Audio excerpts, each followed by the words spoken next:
제가 어렸을 때부터 중창단 생활을 정말 많이 했거든요. 크고 작은 해외에도 연주 많이 다니고 했는데 오늘처럼 이렇게 음악적으로 우수한 목사님들과 함께 찬양하게 돼서 너무 큰 영광. 제가 지금 우수하다 그랬나요? 제가 실언했어. 아주 우스운 실력의 목사님들과 우리가 몇 번 모여서 연습을 했는데요. 이 가사를 보는데 제가 좀 부끄러워졌어요. 내 뜻대로 안 돼도, 때론 가져가셔도, 숨만 쉬게 해주셔도 감사해요. 숨만 쉬게 해줘도. 여러분, 2023년도에는 정말 여러분과 여러분의 가정과 여러분의 일터에서 그 감사가 회복되는 하나 되시기를 주님의 이름으로 축원합니다. 오늘 말씀이 지난주에 이어서 사무엘하 4장 말씀인데요, 1절부터 11절까지예요. 그래서 우리 한 절씩 교독하면 좋을 것 같습니다. 제가 1절 먼저 읽을게요. 사울의 아들 이스보셋은 아브넬이 헤브론에서 죽었다 함을 듣고 손에 맥이 풀렸고 온 이스라엘이 놀라니라. 사울의 아들 이스보셋에게 군 지휘관 두 사람이 있으니 한 사람의 이름은 바하나요, 한 사람의 이름은 레갑이라. 베냐민 족속 부에롯 사람 림몬의 아들들이더라. 부에롯도 베냐민 지파에 속하였으니 일찍이 부에롯 사람들이 깃다임으로 도망하여 오늘까지 거기에 우거함이더라. 사울의 아들 요나단에게 다리 저는 아들 하나가 있었으니 이름은 무비보셋이라. 전에 사울과 요나단이 죽은 소식이 이스라엘에서 올 때에 그의 나이가 5살이었는데 그 유모가 안고 도망할 때 급히 도망하다가 아이가 떨어져 절개되었더라. 부에롯 사람 림몬의 아들 레갑과 바하나가 길을 떠나 볕이 쬐을 때쯤에 이스보셋의 집에 이르니 마침 그가 침상에서 낮잠을 자는지라. 레갑과 그의 형제 바하나가 밀을 가지러 온 채하고 집 가운데로 들어가서 그의 배를 찌르고 도망하였더라.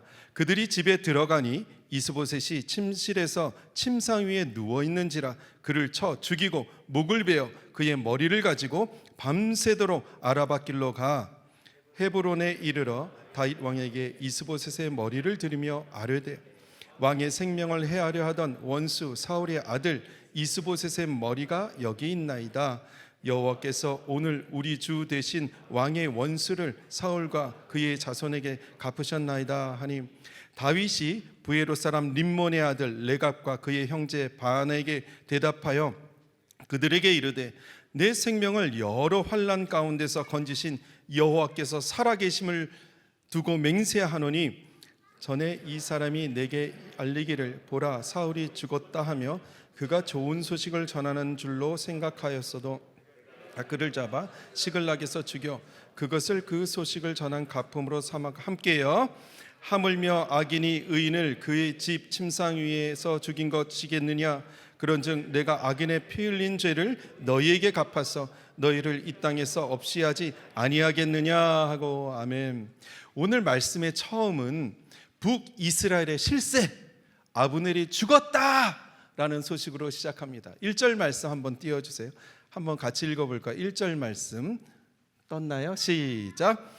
사울의 아들 이스보셋은 아브넬이 헤브론에서 죽었다 함을 듣고 손에 맥이 풀렸고 온 이스라엘이 놀라니라. 여러분, 아브넬이 누굽니까? 사울의 군대 총사령관. 진짜 그 힘과 권력이 어마어마했어요. 사울 왕이 죽었는데도 북이스라엘이 건재할 수 있었던 것은 다 이 아브넬이 있었기 때문입니다. 사울의 뒤를 이어서 사울의 아들 이스보셋이 왕이 되기는 했지만 이스보셋은 사울의 핏줄이라는 것 말고는 내세울 게 없는 사람이에요. 그마저도 이스보셋을 왕으로 세운 사람이 아브넬. 그런데 그 아브넬이 죽었다. 진짜 하늘이 무너지는 것이죠. 성경은 그 손에 맥이 풀렸다 했는데요, 맥이 풀렸다는 것은요 전혀 예상치도 못하고 있다가 엄청난 충격적인 소식을 팍 들었을 때 진짜 온몸에 힘이 쫙 빠지고 마음이 뚝 떨어지는, 말 그대로 맥이 그냥 탁 풀어지는 것이죠. 그래도 아브넬이 있어야 다른 아들이 함부로 하지 못하잖아요. 또 누가 이스보셋을 왕으로 세웠습니까? 아브넬. 그런데 그 아브넬이 죽었으니 이제 이스보셋의 왕자는 그 앞으로 할 수 없는 깜깜한 터널 된 거예요. 터널. 그만큼 아브넬을 의지했다는 것입니다. 여러분, 믿는 사람이 하나님을 의지하지 않고 사람 의지하고 살면 이렇게 되는 거예요. 마음이 뚝 떨어지는 거예요. 마음이 무너지는 거예요. 내가 의지하는 대상이 무너질 때 나도 무너져. 내가 돈을 의지하고 살아가는 사람이면 돈이 없으면 무너지는 거예요. 자식 하나 보고 사는 사람이면 애가 뭐 조금만 잘못돼도 무너지는 거예요. 내가 병원 의지하고 살아가는 사람인데 병원에서 더 이상 방법이 없대. 그럼 무너지는 거예요. 여러분은 여러분의 실제의 삶에서 무엇 바라보고 무엇을 의지하고 살아가십니까? 그럼 아브넬이 왜 헤브론에서 죽었을까요? 아브넬이 가만히 보니까 아무리 생각해도 아무리 머리를 굴려도 대세가 이미 기울은 거예요. 그래서 이스보셋을 배반합니다. 이제 내가 살려면 다윗의 편에 서야겠다. 내가 이스라엘 나라를 들어 다윗에게 바치고 다윗의 편에 서는 것이 내가 살 길이고, 내가 그렇게 하면 다윗이 내 공로를 인정해줘서 다윗의 나라가 이를 때 나도 거기서 한 자리를 차지할 거야. 그래서 헤브론으로 간 것인데 거기가 자기 무덤이 될 줄 누가 알았겠습니까? 그런데 여러분, 지금 아브넬이 죽은 곳이 어디라고요? 헤브론. 헤브론은 다윗이 유다 족속의 왕으로 기름 부음을 받은 곳이에요. 그래서 다윗의 집을 상징해요. 그럼 여러분, 사울의 집 사람들의 눈으로 한번 보세요. 사울의 집의 실세인 아브넬이 다윗의 집을 상징하는 헤브론에 갔는데 거기서 암살을 당했다는 거예요. 이건 진짜 손에 맥이 탁 풀어지는 소식인가 동시에 다윗을 향한 이 적대감은 불러올 것은 당연한 거예요. 이제 북이스라엘과 남유다는 진짜 대규모 전쟁에 돌입할 수도 있는 진짜 새로운 충돌이 바로 눈앞에 있는 거예요. 그런데 이 전쟁의 불안과 이 긴장감을 단 한 방에 해소하는 일이 오늘 벌어진 거예요. 사울의 아들 북이스라엘의 왕 이스보셋이 갑작스럽게 암살을 당합니다. 이스보셋의 휘하에 군사령관 2명이 있었는데 한 사람의 이름은 바하나요, 한 사람의 이름은 레갑이라. 이 두 사람이 가만히 보니까 아무리 생각해도 이미 대세가 기울은 거예요. 그래서 이스보셋을 배반합니다. 이제 우리가 살려면 다윗의 편에 붙어야겠다. 우리가 이스보셋을 죽여 그 머리를 다윗에게 바치고 다윗의 편에 붙는 것이 우리가 살 길이고, 우리가 그렇게 하면 다윗이 우리의 공로를 인정해줘서 다윗의 나라에 이를 때 우리도 한 자리를 차지할 거야. 여러분, 이거 어디서 들은 말이 아닙니까?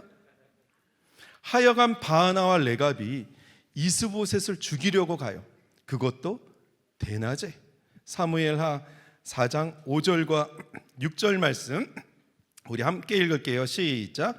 부에롯 사람 림몬의 아들 레갑과 바하나가 길을 떠나 볕이 쬐을 때쯤에 이스보셋의 집에 이르니 마침 그가 침상에서 낮잠을 자는지라. 레갑과 그의 형제 바하나가 밀을 가지러 온 채하고 집 가운데로 들어가서 그의 배를 찌르고 도망하였더라. 여러분, 이스보셋이요, 믿는 도끼에 발등을 찍히는 게 아니라 배를 찔려 죽어요. 여기서 한 가지 크게 깨닫는 것은, 여러분, 낮잠 자면 큰일 납니다. 봉변을 당해요. 너무 피곤하면 낮에 잘 수 있죠. 밤새도록 일하고 밤새도록 공부하고 낮에 잘 수 있는 거 아닙니까? 우리 몸이 한계가 있는데 어떻게 밤이고 낮이고 다 일만 하겠습니까? 오늘 말씀에서 그가 침상에서 낮잠을 자는지라 한 것은 영적인 어떤 암시를 가지고 있어요. 여러분, 다윗이 그 인생에서 진짜 처참하게 무너졌을 때가 있었죠. 그게 언제였나요? 낮잠 자고 일어나서 밤에 늦게까지, 낮에 늦게까지 자고 일어나서 왕궁을 옥상을 거니는데 밧세바가 목욕하고 있었잖아요. 그 유혹을 이기지 못한 것은 지금 다윗의 영적인 상태가 깨어 있어야 하는데 낮잠을 자고 있는 상태라는 거예요. 성경에서 잠은요, 죽음을 의미할 때가 많아요. 하여간 이스보셋이 낮잠을 자다가 자기 신복 둘의 칼에 맞아 죽습니다. 그렇게 북이스라엘의 왕은 제거가 돼요.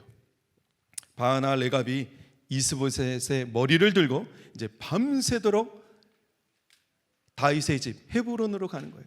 헤브론을 가서 다윗에게 이렇게 말합니다. 왕이여, 왕의 생명을 해하려 하던 원수 사울의 아들 이스보셋의 머리가 여기 있나이다. 여호와께서 오늘 우리 주 되신 왕의 원수를 사울과 그 자손에게 갚으셨나이다. 이제 하다가 하나님의 이름을 팔아. 지금 자기들이 이스보셋의 머리를 가져온 것이 여호와께서 왕의 원수를 갚으신 거래. 하여간 이 못된 것 둘이 말은 참 잘해. 바하나 레갑이 이 말을 하면서 속으로 이제 우리는 다윗에게 큰 상을 받을 거야 했었을 거예요. 그런데 다윗이 뭐라고 말합니까? 10절과 11절 말씀 좀 길지만 같이 읽을게요. 시작. 전에 사람이 내게 알리기를 보라 사울이 죽었다 하며 그가 좋은 소식을 전하는 줄로 생각하였어도 내가 그를 잡아 시글락에서 죽여서 그것을 그 소식을 전한 가품으로 삼았거든. 하물며 악인이 의인을 그의 집 침상 위에서 죽인 것이겠느냐? 그런즉 내가 악인의 피를 흘린 죄를 너희에게 갚아서 너희를 이 땅에서 없이 하지 아니하겠느냐? 여러분 혹시 지난번 G2G 영상 설교 기억하시나요? 그림 하나 보여주세요. 그때 김준선 목사님이 사울의 왕관하고 팔찌하고 들고 다윗에게 달려갔잖아요. 왕이여, 왕의 원수 사울을 제가 죽였습니다. 자기가 죽이지도 않았으면서 지금 뻥치는 거예요. 왕이여, 여기 사울 왕의 왕관과 팔찌가 있습니다 했다가 어떻게 됐죠? 기억하세요? 자기가 큰 상을 받을 줄 알았다가 자기 명이 재촉하고 말았어요. 여러분, 이 사람들이요, 어쩌면 이렇게 다 한결같이 똑같죠? 다윗에게 큰 상을 받으려고 자기가 사울 왕을 죽이지도 않았으면서 뻥을 치다가 자기 명을 재촉한 아말렉 사람 어떻게든 자신의 권력을, 기득권을 유지하려고 이스보셋을 막 허수아비 왕으로 세우고 그것도 잘 여의치 않자 이스보셋을 배반하고 다윗을 찾아간 아브넬, 자기가 지금 목숨 걸고 지켜야 할 이스보셋을 오히려 그 목을 따가지고 다윗에게 갖다 바친 배신자 바하나와 레갑, 이 사람들이 다른 사람이 어떻게 되든지 간에 나만 잘 살려면 된다는 생각을 가졌다가 다 망했어요. 그 말로가 정말 비참합니다. 뭐로 가도 서울만 가면 된다라는 말이 있습니다. 정말 그런가요? 정말 뭐로 가도 서울만 가면 다 괜찮은 건가요? 여기서 뭐로는요, 우리가 가는 이 길이 아닌 이 빛 같은 길을 말해요. 그래서 뭐로 가도 서울만 가면 된다라는 말은 수단 방법 가리지 않고 하여간 과정이 어떻든지 간에 이 목적만 이루면 된다라는 말입니다. 다른 사람 차를 얻어 타고 가든지 다른 사람 차를 빼앗아 타고 가든지 교통신호 다 무시하고 막 교통경찰도 막 매수하고 하여간 서울에 도착하기만 하면 된다는 거예요. 이 방법이 어떻게 보면 그 목적을 이루기 위해서는 어떻게 보면 가장 빠르고 확실한 방법이 될는지도 몰라요. 하지만 하나님 방법은 아니죠. 다윗은 달랐어요. 다윗은 수단 방법 가리지 않고 과정이 어떻든지 간에 내가 이스라엘 왕만 되면 돼 하지 않았습니다. 인류 역사를 보면 여러분, 한 나라의 정권이 다른 정권으로 이렇게 교체되거나 나라와 나라가 하나로 통합될 때는 그 왕궁을 중심으로 진짜 온갖 속임수와 계략과 암살이 일어났어요. 그야말로 피비린내 나는 살인과 복수가 계속 일어났어요. 사실 오늘 본문 말씀도 그래요. 남유다와 북이스라엘이 이제 통합될 거잖아요. 통합되는 이 시점에서 아주 중요한 세 사람이 비참하게 죽습니다. 첫째, 사울 왕이 죽어요.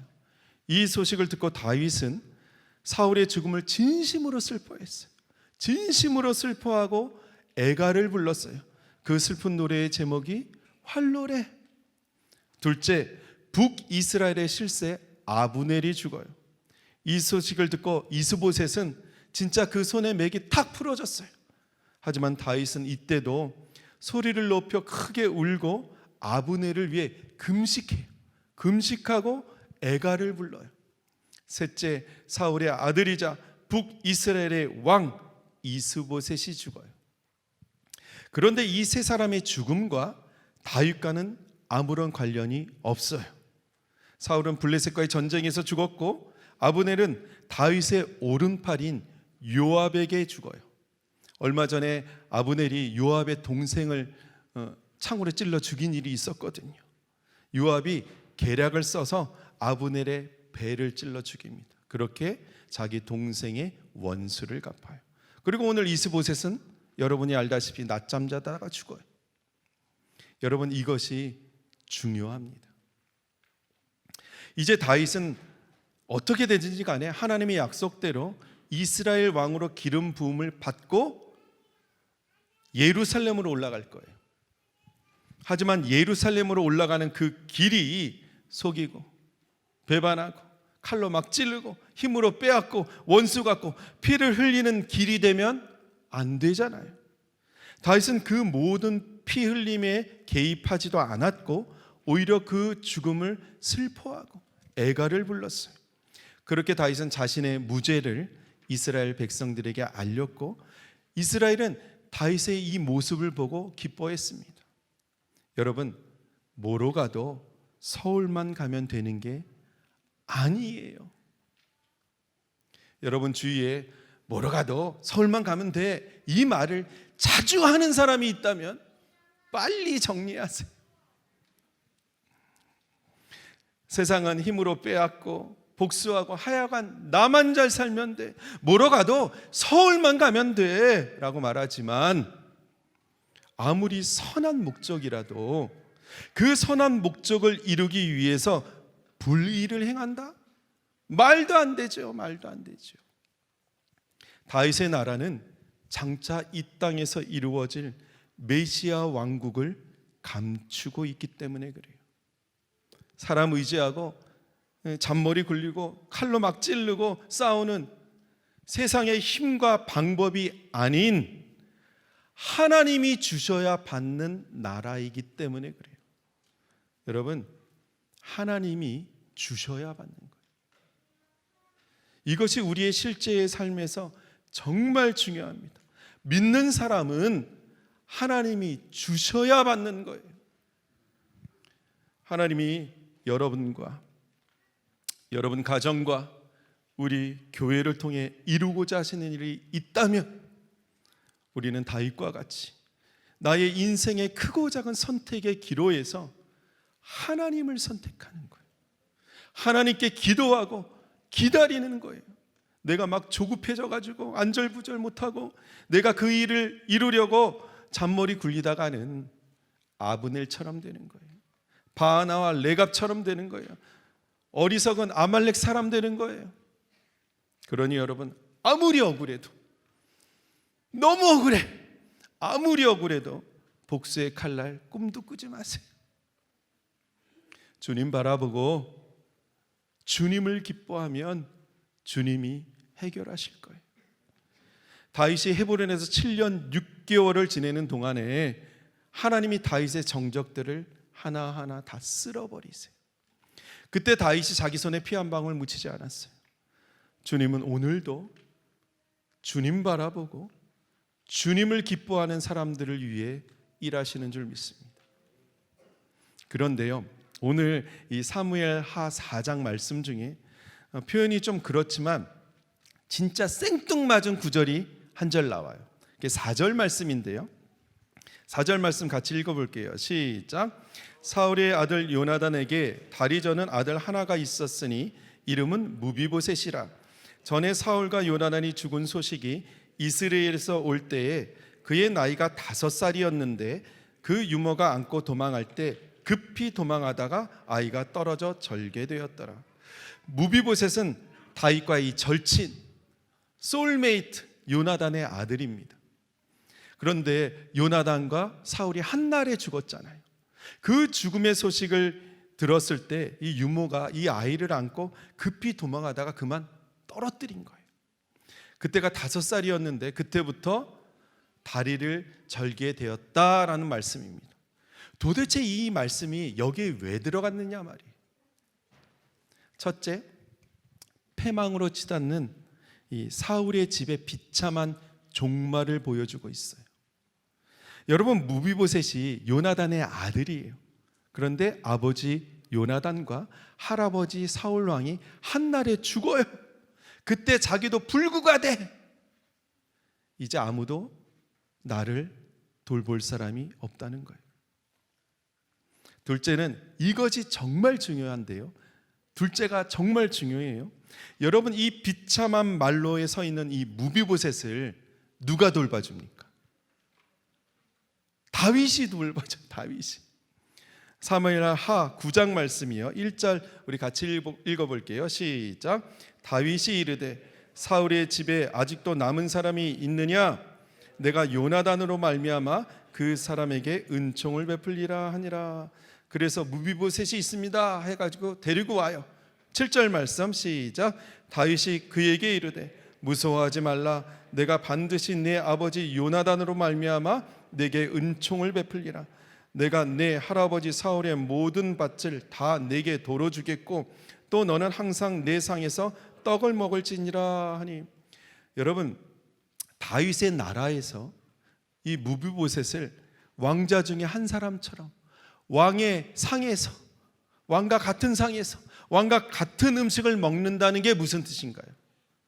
가족이라는 거죠. 가족이라는 거. 그런데 그 이유가 요나단으로 말미암아 내게 은총을 베풀리라. 여러분, 무비보셋이요, 다윗에게 은총을 받을 만한 뭔가를 한 게 없어요. 무비보셋은 5살 때 불구가 돼가지고 혼자 설 수도 없고 아무도 그를 돌볼 사람이 없는 이 패망의 길로 치닫는 사울의 집 사람이에요. 한마디로 죽을 수밖에 없는 사람이었어요. 그런데 구원받았어요. 언약 때문에. 여호와 앞에서 다윗과 요나단이 맺은 언약 때문에. 그럼 여러분, 오늘날 이 무비보셋은 누구를 말하는 걸까요? 우리는 그리스도의 은혜를 입을 만한 뭔가를 한 게 없는 사람들이에요. 우리는 그저 사울의 집 사람처럼 죽을 수밖에 없었던 사람들이에요. 그런데 구원받았어요. 언약 때문에.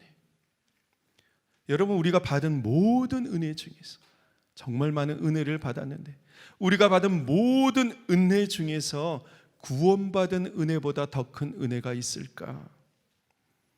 우리는 모두 다 단 한 사람도 여러분 빠짐없이, 단 한 사람도 빠짐없이 나의 죄의 한복판에서 주님을 만났습니다. 주님을 만났을 때를 기억하십니까? 그 주님이 우리와 언약을 맺으셨어요. 너는 나를 버려도 나는 너를 버리지 않겠다. 내가 너를 사랑한다. 우리는 그 언약을 믿는 하나님의 언약 백성인 줄 믿습니다. 내가 바로 무비보셋이에요. 우리 인생이 뭐로 가면 서울은 갈 수 있을지 몰라요. 사장도 될 수 있고 큰 집도 살 수 있을지 몰라요. 하지만 뭐로 가면 천국은 못 갑니다. 오직 예수 그리스도만이 우리가 천국 가는 그 길이 되시니까, 다른 길은 없으니까. 사랑하는 여러분, 2023년 새로운 한 해, 하나님의 언약 백성으로 하나님의 약속을 믿으며 구원의 은혜를 감격하고 감사하는 한 해가 되시기를 주님의 이름으로 축원합니다.